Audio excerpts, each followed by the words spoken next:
SolarSource.com.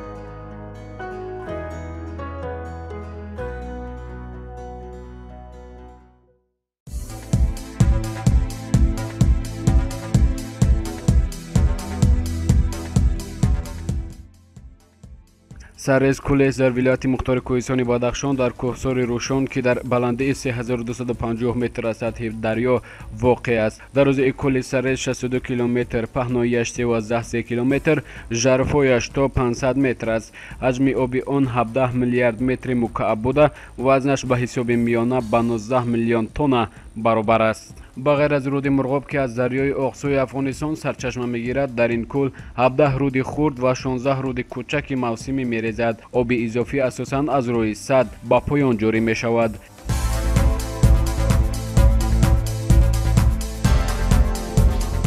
این کل ساعت 11:15 راست و شب 18 فوریه سال 1911 بر اثر یک زلزله سخت و افتادن کوهپاره بر سر راه رود مرغاب پدید آمده است.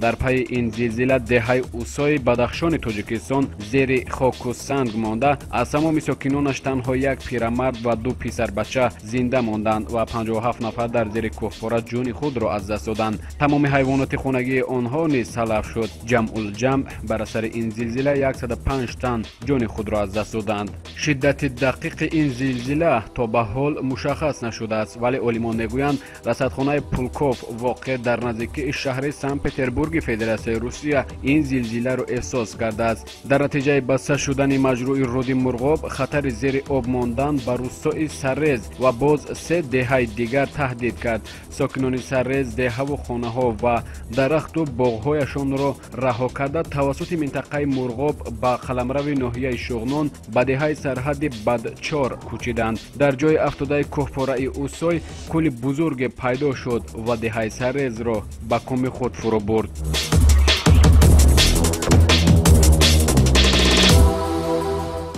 از این فاجعه مردم دهات پایاناب رود مرغاب تنها بعد 45 روز خبر یافتند. والی روشن درباره این فاجعه به قلعه نظامی روسیه که در دهه خاروق واقع بود اطلاع داد. روسا که آن زمان ولایت مختار کوهستانی بدخشان را تحت تصرفشان قرار داده بودند، تنها از ماه اکتبر سال 1913 به تحقیق کل سرز پرداختند. این کل را بار نخست شپیلکا عنوان سرز نام برد. به گفته اکثر عالمان جغرافی شناس و اقلیم شناس سابق اتحاد شوروی و ممالک مشترک المنافع، کل سرز به وضع جغرافی و اقلیمی نه تنها کوهستان پامیر بلکه تمام آسیای مرکزی تاثیر بنیادی گذاشت. همکنون سرز با نظر داشت خطر احتمالی آن در گفته ها و نوشته ها اکثرا با عنوان اژدهای خفته یاد می شود. زیرا دانشمندان میگویند در صورت رخنه سد کل سرز که در منطقه زلزله خیز واقع است، در طول 12 ساعت یک قسم خاک تاجیکستان، افغانستان، ازبکستان و ترکمنستان زیر آب خواهد ماند و احتمال کشته شدن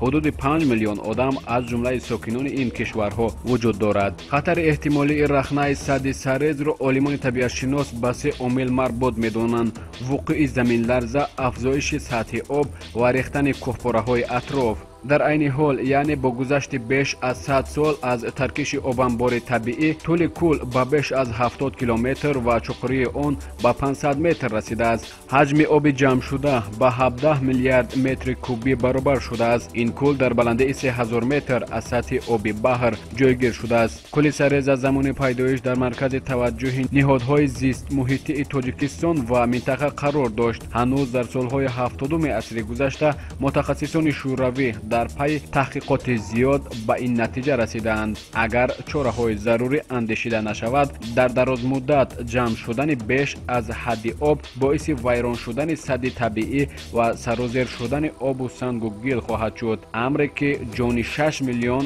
از اهالی آسیای مرکزی را در معرض خطر قرار خواهد داد. بعد به دست آوردن استقلالیت، مسئولین تاجیکستان تلاش نمودند با پیشنهاد کردن رقم و دلیل ها خطر کل سرز را معرفی و برای پیشگیری از فاجعه های اکولوژی و انسانی تلاش های به خرج دادند.